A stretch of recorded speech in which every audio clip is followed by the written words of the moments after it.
کرنا ہو تو دیکھ لیجئے اس کی طلب دنیا کا کیا حال ہے اور طلب عقبہ کا کیا ہے۔ سورہ قیامہ میں اللہ تعالیٰ ایک شکوے کے انداز میں نوع انسانی سے کہہ رہے ہیں، نہیں، تمہارا اصل مرض یہ ہے کہ تم دنیا عاجلہ کو پسند کرتے ہو، اس سے محبت کرتے ہو۔ یہی بات سورۃ الاعلیٰ میں فرمائی گئی، اصل مرض تمہارا یہ ہے کہ تم دنیا کی زندگی کو ترجیح دیتے ہو، ترجیح، حالانکہ آخرت بہت بہتر بھی ہے اور باقی رہنے والی ہے۔ دنیا فانی ہے، چند روزہ ہے، اللہ کا ایک دن تو 1000 برس کا ہے۔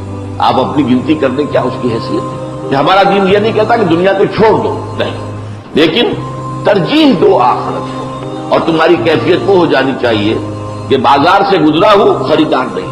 اسی طرح جو بات ہے بڑے ہی کانٹے کے انداز میں کہی گئی ہے سورہ کہف کے آغاز میں، یہ جو کچھ زمین پر ہے ہم نے اس سے زمین کا بناؤ سنہار بنا دیا ہے تاکہ ہم آزمائیں کہ کون ہے ان میں سے بہتر اعمال کرنے والے۔ یہ امتحان ہے۔ اس دنیا کی زیبائشیں، آرائشیں، آیا آپ ان کے طالب بن گئے؟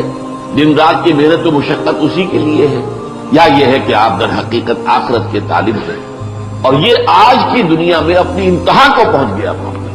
دنیا اتنی حسین کبھی نہیں تھی جتنی آج ہے، اور ظاہر بات ہے آدمی کھنچتا ہے پھر اس کی طرف، تو اس لیے فرمایا بس یہی امتحان ہے۔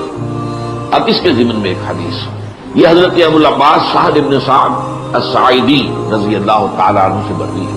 وہ فرماتے ہیں ایک شخص حضور صلی اللہ علیہ وسلم کی خدمت میں حاضر ہوا اور اس نے کہا، اے اللہ کے رسول صلی اللہ علیہ وسلم، میری رہنمائی فرمائیے کسی ایسے عمل کی طرف کہ جب میں اس پر عمل کر لوں تو اللہ مجھ سے محبت کرنے لگے اور لوگ بھی مجھ سے محبت کرنے لگے۔ اب جواب کیا؟ فقال، دنیا میں زہد اختیار کرو، اللہ تم سے محبت کرے گا۔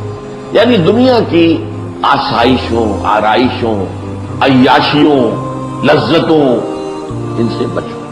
کم سے کم ضرورتیں پوری ہو رہی ہیں، بس اس سے زیادہ کی حوث نہ ہو سکتا ہے کہ اگر زیادہ دے دیتا تو میرے اندر اخلاقی طور پر زوال آ جاتا، میں عیاشیوں بدماشیوں میں مبتلا ہو جاتا، تو میرے لیے تو یہ کم جو ہے یہی در حقیقت بہت غنیمت ہے، اسی میں عافیت ہے۔ تو دنیا میں ذوق اختیار کرو گے اگر تو اللہ تعالیٰ تم سے محبت کرے گا۔ اب اس کے ضمن میں دو اور حدیثیں آپ کو سناتا ہوں، بہت ہی عمدہ۔ حضور فرماتے ہیں، ایک صحابی جو اس کے راوی ہیں وہ کہتے ہیں کہ حضور نے مجھے میرے کندھے سے پکڑا اور فرمایا، دیکھو دنیا میں ایسے رہو گویا تم اجنبی ہو۔ دنیا کے اندر دنیا کے معیارات کے اعتبار سے نامور ہو جانا، مشہور ہو جانا، صاحب اقتدار ہو جانا، صاحب ثروت ہو جانا، یہ نہ ہو۔ دنیا میں رہو جیسے کہ اجنبی، گویا کہ یہ تمہارا وطن نہیں ہے، تمہارا وطن تو آخرت ہے، تمہارا گھر تو آخرت ہے، یہ تو عارضی ٹھکانہ ہے، عارضی طور پر تمہیں یہاں امتحان کے لیے بھیجا گیا۔ اللہ نے یہ موت اور زندگی کا سلسلہ اسی لیے بنایا ہے تاکہ تمہیں آزمائے کہ کون ہے تم میں سے بہترین عمل کرنے والے۔ یہ آزمائش ہے، کبھی اللہ دے کر آزماتا ہے کہ صبر کرتا ہے کہ نہیں، اور شکر کرتا ہے یا نہیں، اور کبھی چھین کر آزماتا ہے کہ صبر کرتا ہے یا نہیں۔ حرف شکایت زبان پر نہ آئے، اللہ کی طرف سے ہے۔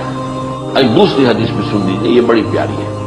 حضور نے فرمایا، مالی ولی دنیا، دیکھو مجھے تمہاری اس دنیا سے کیا سروکار ہے۔ میری مثال تو اس شخص کی ہے، ایک سوار، لیکن وہ ایک درخت کے نیچے تھوڑی دیر کے لیے استراحت کے لیے اس کے سائے میں وہ استراحت کے لیے رک جاتا ہے، پھر اس کے بعد وہ چھوڑتا ہے اور اپنی منزل لیتا ہے۔ ظاہر بات ہے کہ وہ عارضی قیام تھا، یہ اس کا وطن نہیں ہے، یہ اس کا گھر نہیں ہے، یہ اس کی منزل نہیں ہے۔ اسی طرح یہ دنیا تمہاری منزل نہیں ہے، تمہارا گھر نہیں ہے، تمہارا وطن نہیں ہے۔